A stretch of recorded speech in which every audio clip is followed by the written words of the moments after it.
الحمدللہ رب العالمین وصلی اللہ علی نبینا محمد وعلی آلہ واصحابہ وسلم تسلیما کثیرا رب اشرح لی صدری ویسر لی امری واحلل عقدۃ من لسانی یفقہوا قولی۔ 25 آن لائن حصن المسلم کورس میں آپ تمام کا استقبال ہے۔ پیج نمبر 98 سے تعلیم کا آغاز کرتے ہیں۔ فرسٹ سبجیکٹ ہے سلام سے متعلق، یعنی ایک دوسرے کو سلام کرنے کا جو طریقہ نبی صلی اللہ علیہ وسلم نے بتایا ہے وش کرنے کا، جس میں ایک مسلمان دوسرے مسلمان کے لیے اللہ تعالیٰ کی رحمت مانگتا ہے، برکتیں مانگتا ہے، سلامتی مانگتا ہے، اس لیے کہ ہم اگر سلامت ہیں تو اللہ کی اذن سے، اللہ کی مرضی سے ہیں، اور یہ دعا انسان کو ایک دوسرے کے لیے وقتاً فوقتاً کرتی رہنی چاہیے کہ اللہ تعالیٰ ہم سب کو ایک دوسرے کے شر سے محفوظ رکھے، ساری مخلوق کے شر سے محفوظ رکھے اور ایک دوسرے پر سلام کرتے رہے۔ تو سلام بھیجنے کا مقصد ہی ہے ہر شر سے، ہر مخلوق کے شر سے اللہ تعالیٰ ہم سب کو بچا لے، یہ معنی اس کے اندر ہے، کیونکہ سلامتی ہے تو ہر شر سے اللہ تعالیٰ بچا لینے کی ہم امید اور تمنا رکھتے ہیں اللہ تعالیٰ سے۔ تو امید رکھنا اللہ تعالیٰ سے کہ اس سلام کے ذریعے اللہ تعالیٰ ایک دوسرے سے جو سو شر کو دور کر دے گا، امان میں رکھے گا، چاہے وہ کاروباری طور پر کسی نقصان کا خدشہ ہو یا سڑک پر کسی قسم کا حادثے کا خدشہ ہو، کسی بھی چیز کے حادثے سے اللہ تعالیٰ نے ایک ایسی دعا دے دی ایک مسلمان کا دوسرے مسلمان کے لیے، اور ایسی فکر ایک مسلمان کے دل میں دوسرے مسلمان کی ڈال دی کہ اس فکر میں لگے رہیں تو اللہ تعالیٰ کی امان ایک دوسرے کے لیے مانتے رہیں۔ سلام کرنے کے دونوں طریقے ہیں، یعنی السلام علیکم، السلام علیکم بھی کہا جا سکتا ہے یا صرف السلام علیکم بھی کہا جا سکتا ہے۔ تو السلام علیکم ورحمۃ اللہ وبرکاتہ، تم پر سلامتی، رحمت اور برکت ہو اللہ تعالیٰ کی۔ اب یہ دعا جب سچے دل سے کسی کو دی جاتی ہے، ظاہر بات ہے اللہ تعالیٰ کی امان ہم سچے دل سے کسی کے لیے مانگنے والے بنتے ہیں۔ وہ کہتا ہے وعلیکم السلام ورحمۃ اللہ وبرکاتہ، آپ پر بھی اللہ کی سلامتی، رحمتیں اور برکتیں نازل ہوں، رحمتیں زندگی میں، برکتیں جو کچھ ہے اس میں، سلامتی، ہر حادثے سے اللہ تمہاری امان میں رکھے، ہر نقصان سے اللہ تم کو اپنی امان میں رکھے۔ کتنی ایک پیاری دعا ہے، اور حتیٰ کہ مسلسل کچھ دیر کے بعد ایک موقع پہ ملے، پھر کچھ دیر کے بعد ملے، پھر سلام کیے، اس طرح ایک دوسرے کو سبحان اللہ جو سو اللہ تعالیٰ کی امان مانگنے کی الحمدللہ جو سو فکر کرائی گئی ہے۔ نبی صلی اللہ علیہ وسلم کے سامنے ایک صحابی نماز پڑھے 2 رکعت، لیکن ان کی نماز غلط تھی، تو نبی صلی اللہ علیہ وسلم نے ان سے کہا کہ جاؤ نماز دوبارہ پڑھو۔ وہ دوبارہ پڑھ کر نبی صلی اللہ علیہ وسلم کے پاس آئے اور سلام کہا، پھر انہوں نے نماز پڑھی، لیکن نبی صلی اللہ علیہ وسلم نے کہا پھر پڑھو، وہ پھر پڑھ کر آئے اور آ کر سلام کیا۔ وہ تیسری بار گئے، پھر غلط پڑھے، پھر پڑھ کر آئے، کہا اللہ کے نبی صلی اللہ علیہ وسلم کو سلام کیا، کہا اس سے بہتر نماز میں نہیں پڑھ سکتا، اب آپ ہی مجھے طریقہ بتائیے۔ تو یہ حدیث تو دراصل میں نماز کا طریقہ غلط ہونے پر کریکشن سے متعلق ہے، لیکن علامہ شیخ عثیمین رحمہ اللہ نے یہاں پر ایک مسئلہ استنباط کیا، ایکسٹریکٹ کیا ہے، وہ یہ کہ آپ جدا ہو رہے تھے نبی صلی اللہ علیہ وسلم سے، ایک دوسری مشغلے میں یا کھمبے کے پیچھے جا کے نماز پڑھ رہے تھے، پھر آ رہے تو سلام کر رہے تھے، مطلب ایک محفل سے دوسری محفل میں گئے، پھر دوبارہ آئے، پھر سلام کرنا ثابت ہے۔ ایک مسلمان دوسرے مسلمان کے لیے محبت اور الفت اور دلوں کی صفائی بتانا، اللہ کی رحمت، برکتیں، سلامتی مانگنا ایک دوسرے کے لیے، یہ جو سو دلیل اس حدیث سے ملتی ہے۔ آپ صلی اللہ علیہ وسلم نے فرمایا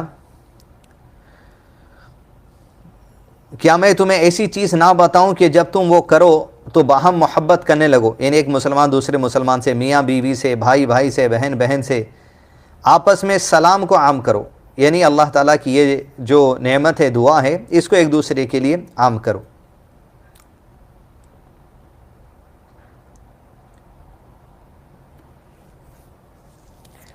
عمار بن یاسر رضی اللہ عنہ کہتے ہیں 3 چیزیں ایسی ہیں جس نے انہیں جمع کر لیا ہے، اس نے ایمان حاصل کر لیا، خود سے انصاف کرنا، تمام لوگوں کے لیے سلام عام کرنا، اور تنگ دستی میں خرچ کرنا۔ یعنی ایک آدمی کے اچھے ایمان کی نشانی ہے، پہلی کیا ہے؟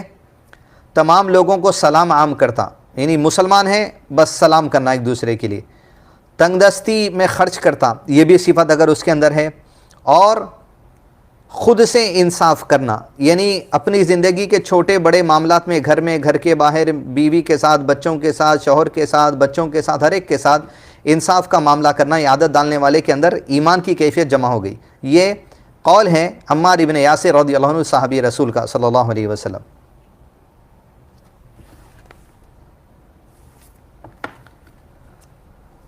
تو جب صرف السلام علیکم کہا جاتا ہے 10 نیکی، السلام علیکم ورحمۃ اللہ وبرکاتہ جاتا ہے اس سے زیادہ نیکی، برکت کی دعا کی جاتی ہے اور زیادہ نیکی۔ تو 3 چیزیں، سلام، رحمت اور برکت۔ آپ صرف سلام کر لیں گے یہ بھی اجر ہے لیکن نیکیاں کم ہیں، برکت ایڈ کر دیں گے زیادہ نیکی ہے، رحمت ایڈ کر دیں گے اور نیکی ہے۔ کوئی غیر مسلم سلام کرے تو اسے کیا کہا جائے؟ کوئی غیر مسلم ہوتا اس کو سلام کا معنی بھی نہیں پتا ہوتا، وہ غلط کہہ سکتا۔ نبی صلی اللہ علیہ وسلم کے پاس آ کر یہود نے کہا السلام علیکم، لام نہیں پڑا تھا جبکہ ان کو پتا تھا کیا مقصد ہے، لیکن جان بوجھ کر کہا السلام علیکم تو تم پر موت آئے، تو نبی صلی اللہ علیہ وسلم نے وعلیکم کہا تم پر بھی۔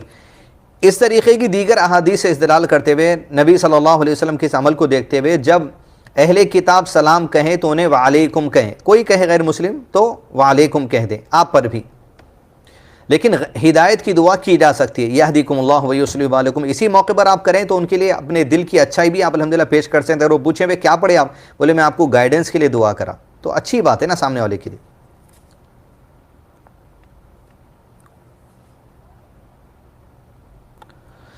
نو مسلم کو تعلیم کے موقع پر دعا، یعنی ایسا آدمی جو اسلام میں داخل ہوا ہے اس کو تعلیم دینے ہیں دین اسلام کی باتوں کی، تو اس کے لیے کیا دعا پڑھنی چاہیے؟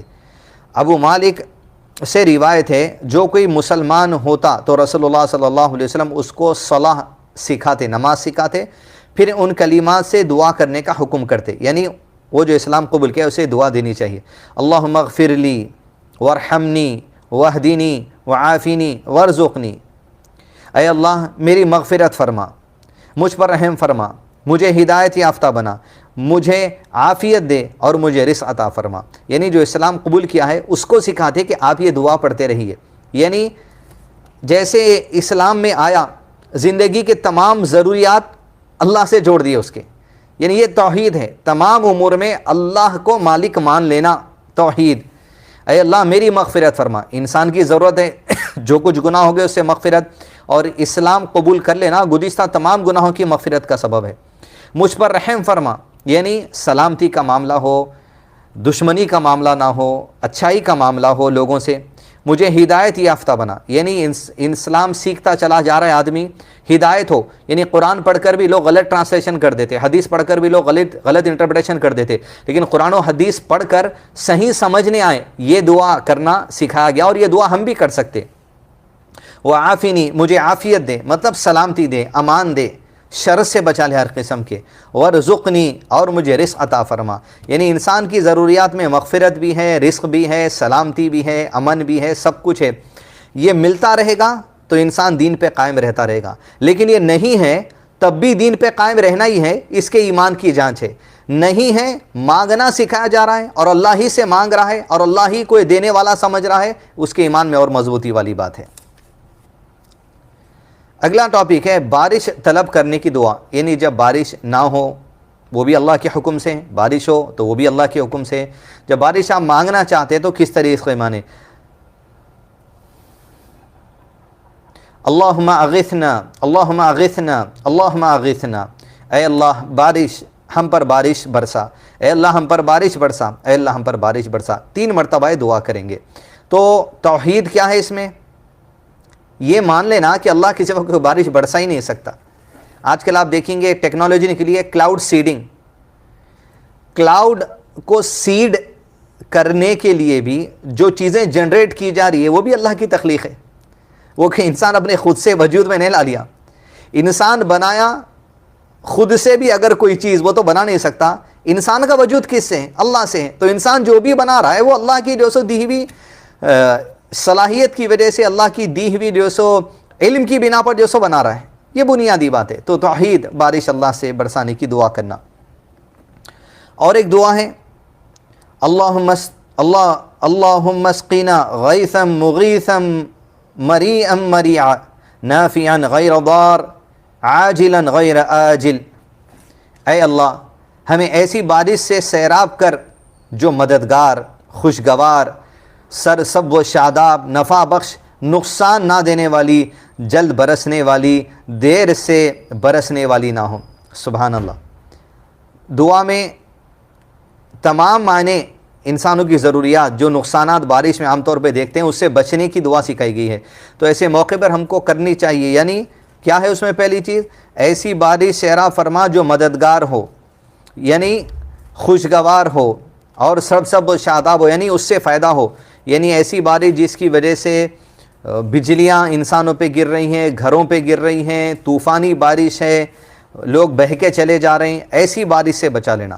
اور سرسب و شاداب ہو، یعنی وہ بارش برس کے اگر بہت پریشر سے کھیتوں میں جائے تو پوری فصل تباہ ہو سکتی، لیکن ایسی بارش ہو جو فصل کو قائم رکھے، فصل کے لیے بھی نفع والی ہو، نقصان نہ پہنچانے والی ہو، انسانوں کو، فصلوں کو، جانوروں کو، شہروں کو نقصان نہ پہنچانے والی ہو، مال کو، جائیداد کو، مساجد کو، گھروں کو نقصان نہ پہنچانے والی ہو، اور جلد برسنے والی، دیر سے برسنے والی نہ ہو، یعنی ہم جب دعا کریں اللہ تعالیٰ جلدی اس کو برسا دے تاکہ ہم فائدے اٹھا لیں بارش کے، بہت دیر سے نہ برسے، اس لیے کہ کھیتی ہے، بہت دنوں کے بعد تک کھیتی کو پانی نہیں ملا، پھر اس کے بعد بھی پانی ملا تو چانسز ہے کہ کھیتی ویسی نہ ہوگے۔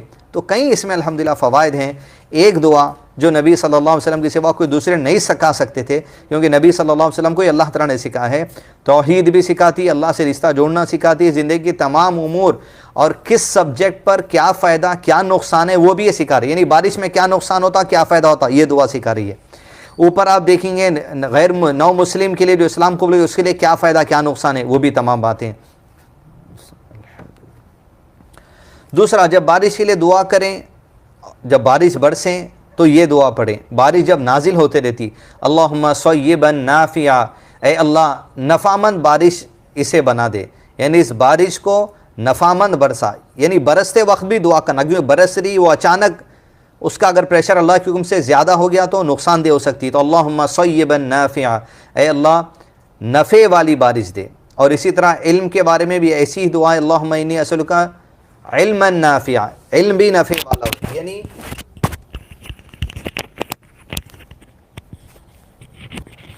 انسان جب علم طلب کرے وہ بھی نفع والا ہو، نقصان والا نہ ہو، گمراہی والا نہ ہو، بارش بھی ہو نفع والی ہو، نقصان والی نہ ہو، تباہی والی نہ ہو۔ اور جب بارش برس جاتی، تھم جاتی، اس کے بعد کیا دعا پڑھی جائے؟ مطرنا بفضل اللہ ورحمتہ، ہم پر اللہ کے فضل اور رحمت سے بارش برسائی گئی۔ دیکھیے 3 سبجیکٹ ہیں بارش میں، ایک اللہ سے نا امید نہیں ہونا، امید رکھ کے اللہ ہی سے مانگنا۔ دوسرا، جب بارش برس رہی تو اللہ تعالیٰ کو نہیں بھولنا، مزید اللہ سے جڑنا۔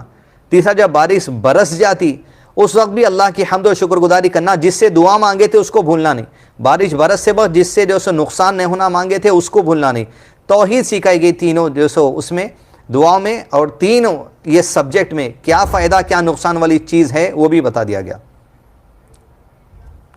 جب بارش ضرورت سے زائد ہو جائے تو کیا کہا جائے، یعنی بہت زیادہ بارش موسم میں ہوتی جا رہی، دنوں دن بارش چلتے جا رہی، جبکہ ادھر کھیت نہیں ہیں، ندیاں، تالاب، سمندر نہیں ہیں، لیکن ایسی جگہ شہروں میں بارش ہو رہی تو کیا پڑھنا چاہیے؟ اللہم حوالینا ولا علینا، اللہم علی الاکام والضراب وبطون الاودیہ ومنابت الشجر، اے اللہ اس بارش کو ہمارے ارد گرد برسا، یعنی ہم اب شہر میں ہیں، یہاں پانی اگر اور زیادہ ہو گیا تو نقصان ہو سکتا، ہمارے ارد گرد کیا ہے، ہمارے ارد گرد اسے ہم پر نہ برسا، اے اللہ اس بارش کو ٹیلوں پر، یعنی اونچائی پر، پہاڑوں پر، چھوٹے چھوٹے جہاں اونچائی والی جگہ ہیں وہاں پر، پہاڑوں کی چونٹیوں پر، اونچائی پر، کیونکہ پہاڑ پہ جب بارش برستا تو بہہ کے جو سو چشموں کی طرف، ندیوں کی طرف، سمندر کی طرف چلا جاتا، نہریں بن جاتی، ندیوں میں چلا جاتا۔ اور چوٹیوں پر، وادیوں کے اندر اور درخت اگنے کی جگہوں پر لے جا، یعنی انسان یہ دعا کرنا نہیں ہے بارش بہت زیادہ ہو گئی تو اللہ تعالیٰ بارش روک دو، بارش روکنے کی دعا کرنا نہیں ہے۔ اگر آپ کی دعا میں رک گئی، ہر طرف ہی رک گئی تو لہذا الفاظ کا صحیح استعمال کرنا اسلام میں سکھایا گیا ہے، دعا میں صحیح الفاظ کا استعمال کرنا سکھایا گیا ہے۔ من گھڑت جو چاہے دعا نہیں کر لینا چاہیے، سوچ سمجھ کے دعا کرنا چاہیے۔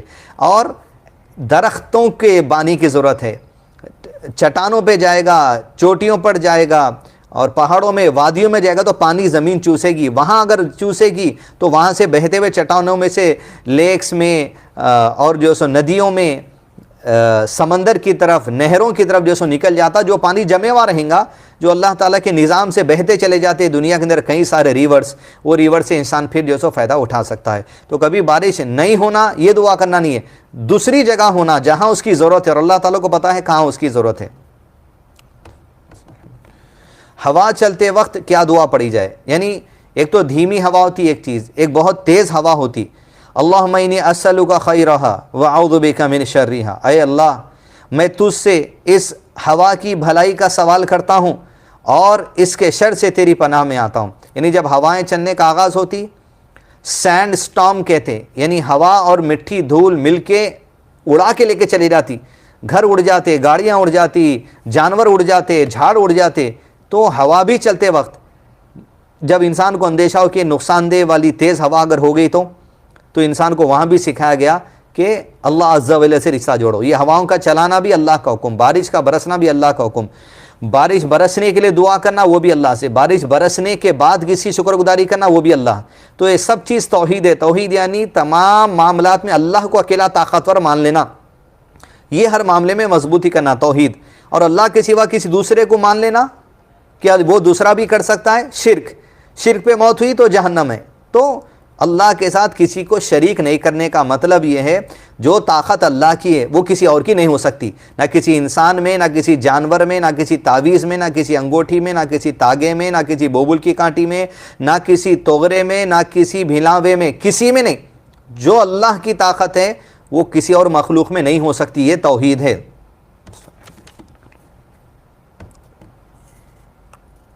اور ایک دعا ہے اللہم انی اسألک خیرہا وخیر ما فیہا وخیر ما ارسلت بہ واعوذ بک من شرہا وشر ما فیہا وشر ما ارسلت بہ. اے اللہ میں تجھ سے اس ہوا سے بھلائی جو اس میں ہے اس کی بھلائی، اور جس کے ساتھ یہ بھیجی گئی ہے اس کی بھلائی کا سوال کرتا ہوں.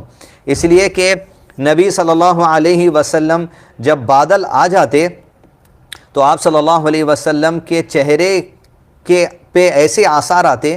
عائشہ رضی اللہ عنہ نے دیکھ کر کہا اللہ کے نبی صلی اللہ علیہ وسلم بارش کے موقع پر تو انسانوں کے چہرے پر خوشی آتی ہے، مگر بادل جب ہوائیں لے کر آتی ہیں، ہوائیں جب بادلوں کو لے کر آتی ہیں تو خوشی آتی ہے. آج آپ کے چہرے پر ایک الگ کیفیت دکھ رہی. تو نبی صلی اللہ علیہ وسلم نے کہا عائشہ ہم سے پہلے ایک ایسی قوم گزری ہیں جو بادلوں کے آنے سے خوش ہو گئے تھے، لیکن ان بادلوں میں اللہ نے ان کے اوپر عذاب نازل فرما دیا. اللہ اکبر کبیرہ. اللہم انی اعوذ بک من عذاب القبر واعوذ بک من عذاب جہنم واعوذ بک من فتنۃ المسیح الدجال واعوذ بک من فتنۃ المحیا والممات. کہ زندگی اور آخرت کے فتنے سے اللہ ہم تمام کو بچا لے. آمین. اللہم صلی وسلم علی نبینا محمد. تو کس چیز میں کیا شر ہے کیا خیر ہے وہ انسانوں سے غیب ہے، یہ واضح ہے، اس لیے تو اللہ سے مانگا جا رہا ہے. نیکسٹ، بادل گرجتے وقت بادل کڑکنے کی آواز آتی ہے، بجلی کڑکنے کی آواز آتی ہے، کیا پڑھیں گے؟ سبحان الذی یسبح الرعد بحمدہ والملائکۃ من خیفتہ. پاک ہے وہ ذات اللہ عز و جل، اس کے مقابلے کا کوئی نہیں، جس کے حکم سے بجلی چمک رہی ہے، جس کے حکم سے بادل گرج رہے ہیں، جس کے حکم سے وہ آوازیں ہم سن رہے ہیں. تعریف اسی کے لیے ہے. یہ گرج تسبیح کرتی ہے. یہ جو گرجنا ہے بادلوں کا، آواز آتی ہے آپ کو بڑی بڑی آواز بارش کے دن میں، یہ کیا ہے؟ یہ گرج تسبیح کرتی ہے، اللہ عز و جل کی تسبیح بیان کرتی ہے، اور فرشتے اس کے خوف سے تسبیح کرتے ہیں. خود یہ گرج ایک قسم کی تسبیح ہے اللہ عز و جل کی، یہ تسبیح بیان کرتی ہے.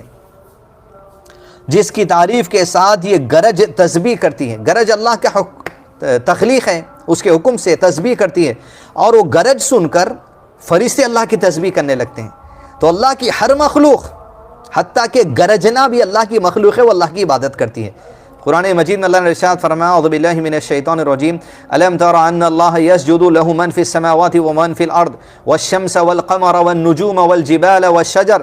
کیا تم نے نہیں دیکھا اللہ کے حضور سجدے میں ساری مخلوق، سورج، چاند، ستارے، پہاڑ، درخت، جانور، ہر درخت، ہر چیز اللہ کی عبادت کر رہی ہے. وکثیر من الناس، اور اکثر انسان اللہ کی عبادت کرتے، کچھ ہے جو اللہ کی عبادت نہیں کرتے.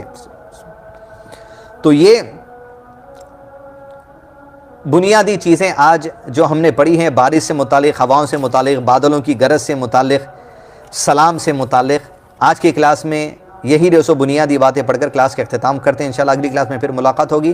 وصلی اللہ علی نبینا محمد وعلی آلہ واصحابہ وسلم تسلیما کثیرا.